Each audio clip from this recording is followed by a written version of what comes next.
одной резервной валюте.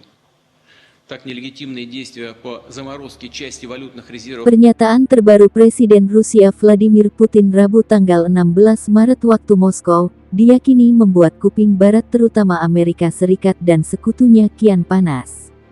Sementara bagi pendukung Amerika dan Barat, pernyataan terbaru Putin ini dianggap bentuk arogansi. Putin mengatakan bahwa Barat sedang mencoba untuk memecah belah Rusia dan membuatnya lemah. Barat tidak membutuhkan Rusia yang kuat dan berdaulat, mereka ingin mengubahnya menjadi negara yang lemah dan bergantung, mengusirnya melampaui Moskwa, kata Putin dalam pidatonya yang disiarkan televisi nasional Rusia seperti dikutip Tribun Timur dari kantor berita Rusia, TASS, Kamis hari ini.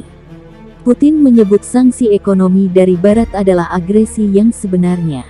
Penjatuhan sanksi adalah kelanjutan logis, ekspresi terkonsentrasi dari kebijakan pemerintah, Bank Sentral Amerika dan negara-negara Uni Eropa yang tidak bertanggung jawab dan picik.